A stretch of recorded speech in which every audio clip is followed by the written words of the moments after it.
Dalam video ini kita akan lihat berkenaan dengan satu objek yang misteri yang diberi nama sebagai jirim gelap.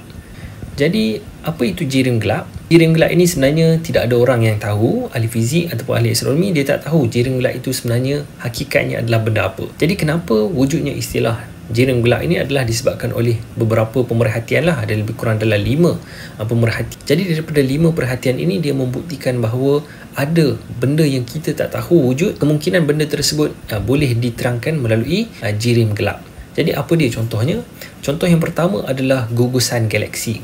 Jadi dalam satu gugusan ini dia ada dalam 30-40 galaksi yang mana masing-masing akan berpusing orbit antara satu sama lain. Jadi bila kita perhatikan gugusan galaksi ini, kalau ikut hukum fizik, dia punya pergerakan dia itu tak sepatutnya terlalu laju. Tapi apa yang kita nampak adalah pergerakan galaksi itu lebih laju daripada apa yang kita jangkakan.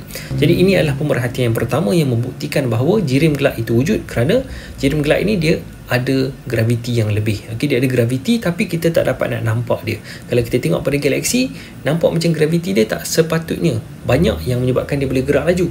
Tapi bila kita nampak dia bergerak laju, jadi andaian kita adalah dia punya graviti dia itu ada banyak.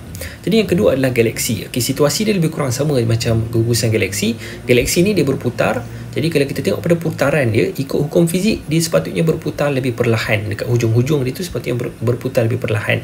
Tapi apa yang kita nampak adalah dekat hujung itu, dia punya putaran dia lebih kurang sama saja dengan dekat tengah-tengah galaksi tersebut. Jadi daripada sini pun kita nampak seolah-olah ada tarikan graviti yang lebih pada galaksi ini. Jadi penerangan dia adalah wujudnya satu bahan yang kita tak nampak, yang kita beri nama sebagai jirim gelap. Jadi itu yang kedua. Dan yang ketiga adalah kita panggil sebagai kanta bergraviti. Okey, kanta bergraviti ini dalam bahasa Inggeris dia dipanggil sebagai gravitational lensing. Bila kita lihat satu objek yang berjisim, dia akan meliukkan ruang masa yang di sekeliling dia. Jadi bila berlakunya liukan ruang masa itu, maka cahaya daripada belakang itu dia akan terfokus ke arah mata kita lah. Okey, jadi bila kita tengok daripada liukan ini, kita boleh agak berapa jisim yang ada dekat galaksi tersebut. Jadi kalau ikutkan hukum graviti yang kita ada, sepatutnya kesan liukan itu tidak sepatutnya sebanyak yang kita nampak.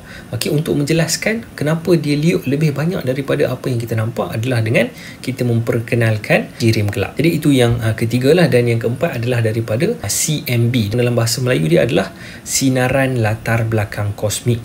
Okey, sinaran latar belakang kosmik ataupun dalam bahasa Inggeris adalah cosmic microwave background radiation. Dia adalah sinaran yang terhasil selepas beberapa ratus ribu tahun selepas daripada Big Bang.